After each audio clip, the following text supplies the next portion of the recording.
Hello, welcome to the Garden Shack. I'm Michelle Cox with the Gardens at TLC, and we are here today in part 2 of our succulent class, and we are actually going to put a succulent garden together. Now, in the previous class, we talked about the different kinds of containers, we talked about the dirt, we talked about some of the different accessories. So if you want to hear about that, tune into part 1, and you'll be able to get all the details that you need about how and what to use for your succulent garden and how to take care of it. What I'm going to do today, though, is I'm actually going to put together a succulent garden. I'm going to use a mixture of cactus and succulents. I'm going to use one of these trays right here. This is just a floral tray. I've drilled some holes in the bottom of it, and I'm going to use some of these beautiful succulents here. I have a mix of succulents and cactus, and I'm going to put together a garden. So one of the things that you want to do before you put your succulent garden together is think about what is the color scheme that you want to do. So I kind of want to have a play off of contrast and create almost like a desert scene with some bright punches of chartreuse green and browns. And so I'm going to use some of the different things that you see up here. Everything you see up here is a succulent from a mother-in-law's tongue, believe it or not. This is a snake plant or a mother-in-law's tongue. This is a succulent.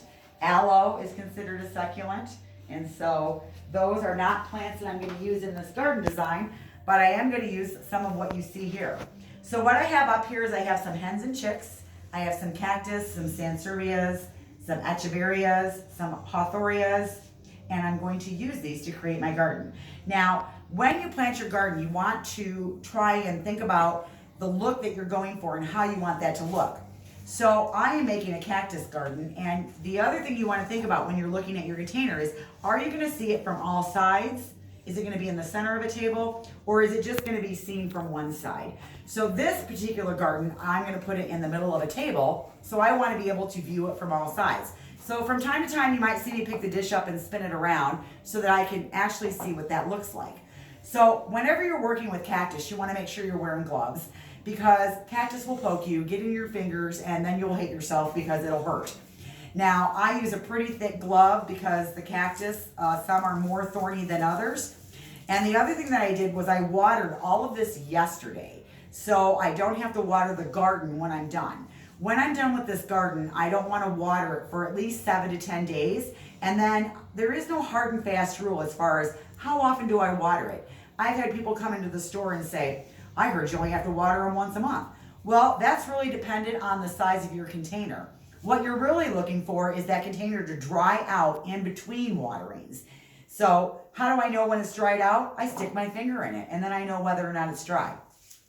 So when I'm working with a cactus, I watered these yesterday, I will actually break the dirt up around the outside edge of the cactus, just so that I loosen up those roots and I can place it where I want to place it. Now, in the previous class, we talked about the dirt mix that I make, and I made a mix up, and it was equal parts potting soil, perlite, and sand. Now, I use this for both succulents, and I also use it for cactus. It gives me good drainage. I pre-drilled my holes in my container, and if you have a really shallow container, it'll be hard not to have wet feet when you're watering if you don't pre-drill the holes. If you're going to have a container that you can't get the drainage holes in there, maybe it's a ceramic pot that you really love, it needs to be deep enough that you can get a layer of rock in there where those roots aren't sitting in water when you water it. So one of the things I'm going to do is I'm going to plant basically all of my succulents. I'm looking for succulents and different shapes, different sizes, different textures. Where do I want the different sizes to be? And again, I'm just breaking that dirt up around the bottom of my root. I'm going to add dirt as I need to add dirt so that I can backfill as I go around each individual piece. Okay?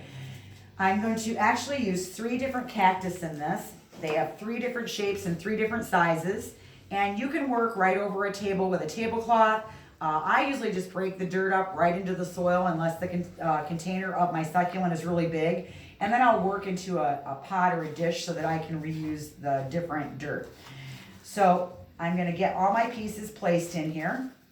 And as you can see, I'm backfilling and pushing the dirt around each piece. And I'm kind of looking at, where do I want my height? And because I'm looking at this container from all sides, right now I've just kind of planted in the middle. Now, if I was planting this so that it was just one-sided, I'd probably start with my larger stuff in the back and then work my way forward. Now, one of the things that I'm going to do is I've decided I want to move this one this way because it'll still look good from both directions, because I want to get a piece in front of it. And don't worry about the dirt that gets on the edges. You can clean that all off later.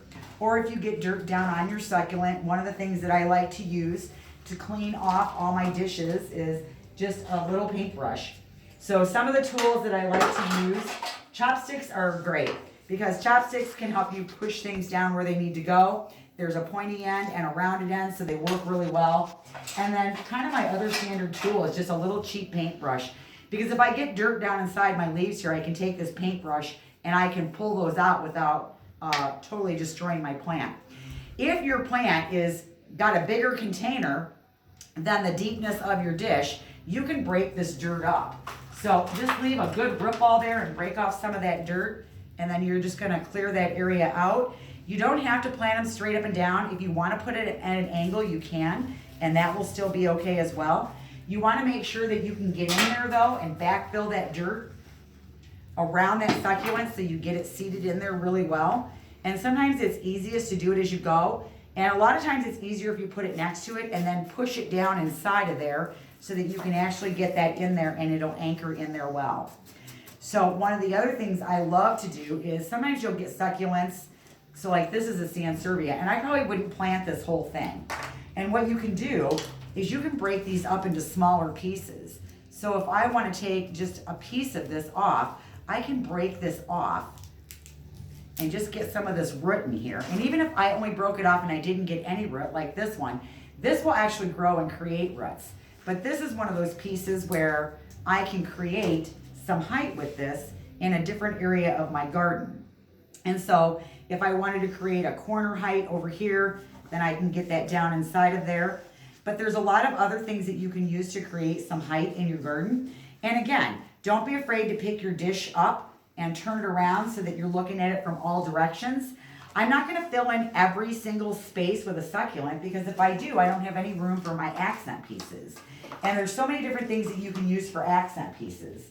From your moss to your rocks to even little garden figures, you know, that you can find from like little fairy gardens. So if I wanted to add this little bunny in there, I could add that in. Now, once I get my dirt in here and I've got all the plants in that I want to get seated in here, this is where I'm going to now fill the rest of the garden with whatever it is I'm going to use to cover all the dirt.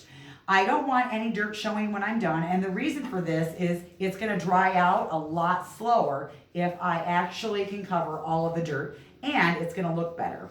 So one of the things that I do is I just take my brush and I go around and I clean up the edges because I don't want to brush that dirt onto the surface of whatever I'm going to use to cover the dirt. So I'm going to get that all out of my way. Now, what I want to do is I actually want to create a contrast in color. So I am going to actually use some of this really bright green stone. Now, I'm not going to put this over the whole surface. I'm actually just going to pick strategic places to put it. When you put it in, you do want to make sure that you get enough depth in the rock that when you water, the dirt doesn't wash up through. And if I get some rocks on my little cactus needles, that's okay. I'll be able to pull those off. Okay, so I've got that on there. That's one of my colors that I want to use. Now, I also want to create a contrast with some browns in here. So this is where I just kind of take my brush and I clean it up a little bit. And again, if you get dirt down in your needles, that's what the chopstick's good for. You can poke those out and they'll pull right, you know, you just kind of flick them right out of there. Get that dirt off of there. If you got some rocks or perlite that gets stuck down in there, you can just, that's why I love the chopsticks. And you can just get that right off of there without using your hands, and then that way you're not having the needles poke through. Now, so I've done that part there. Now I'm going to use a moss, and I'll come back to this one. This is one that I made yesterday. All right, then I'm going to come back and I'm going to use this sheet moss.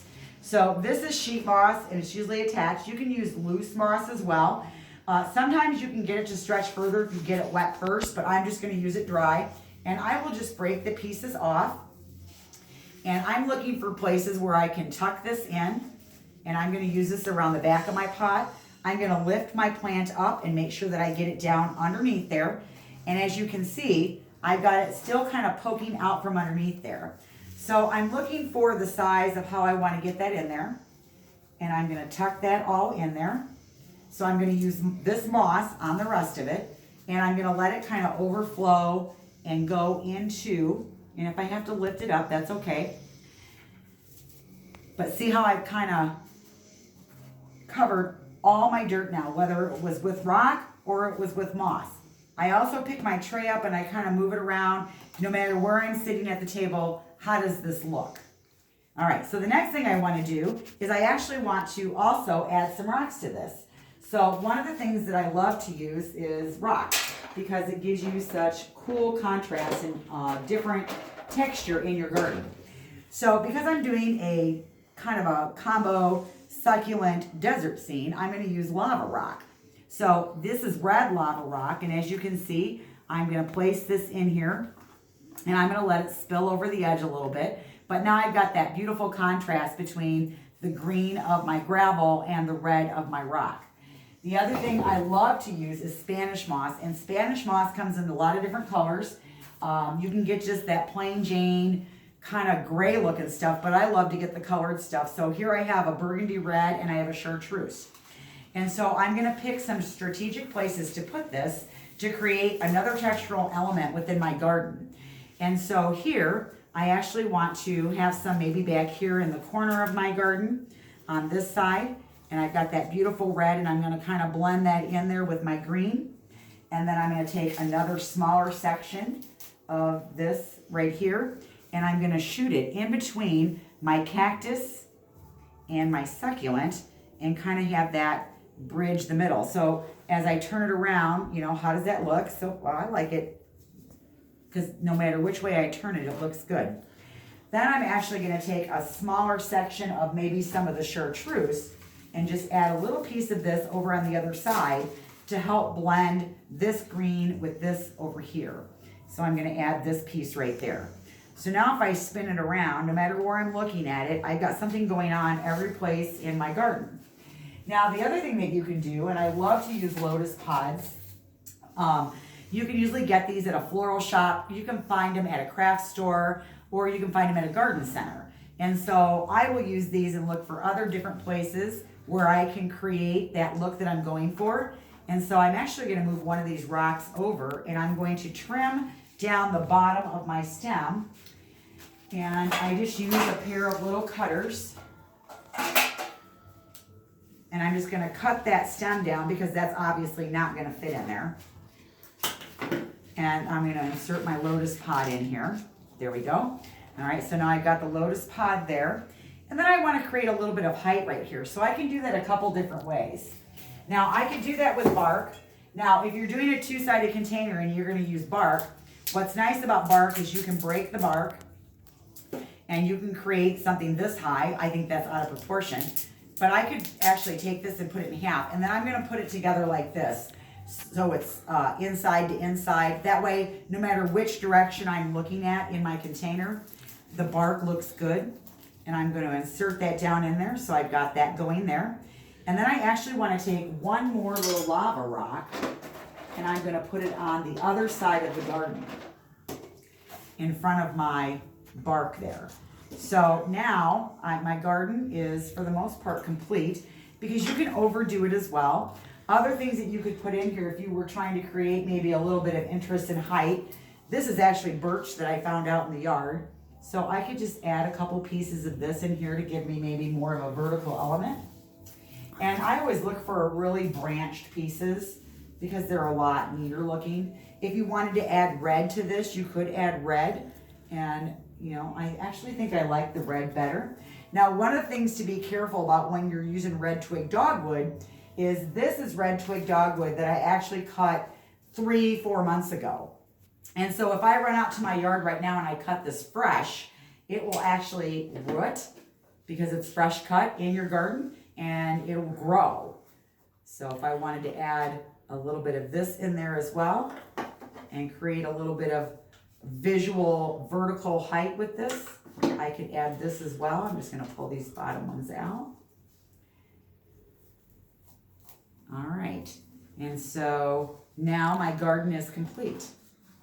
And there you go. So no matter which direction I use it from, or I view it from, it's going to look beautiful. This is a different one that I made yesterday. And again, I used different things. Here I actually used the little orchid chips. Again, I use the Spanish moss. I love the lotus pods. And no matter which direction you're viewing this from, it looks good. And then I have another one that I made that's just all succulents. And these are all made in the same container. But this one I did more of the whites, and I have a bigger succulent here. But it's a mixture, you can see, of the Hawthoria and the Enchiverias. And I used a cactus to create my height there, and then something of a little bit different textural element there. So they are super, super fun. Now, if you're going to put this inside in the winter, you're going to need to put it either in a south window or an east window, someplace that's going to give it a lot of really good light.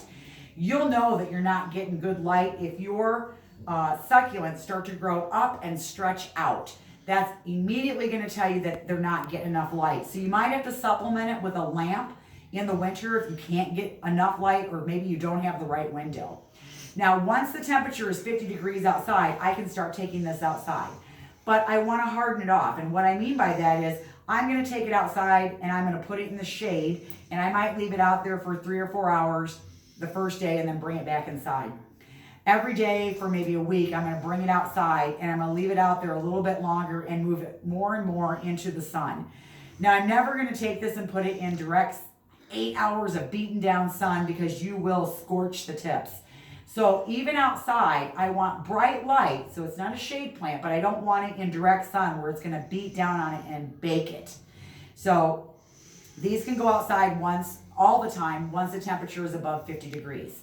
Now, when you're getting ready to bring them back in the next year and winter's coming, one of the things that I always do is I always take an alcohol swab or a Q-tip with some alcohol, and I'll clean off the leaves so that if I have any kind of bugs on there, I'm not bringing them in the house. The other thing I do is I'll take 1 part hydrogen peroxide with 3 parts water, mix that together, and I'll water it. And you'll see some foaming, but if there's any kind of larvae or bugs in the soil, it will kill those before you bring it in the house. So I hope you've enjoyed creating our garden. I encourage you to go and create your own garden, be as creative as you like, and I hope that this was informative, helpful, and we will see you next time at the Garden Shack. I'm Michelle, and we'll see you soon.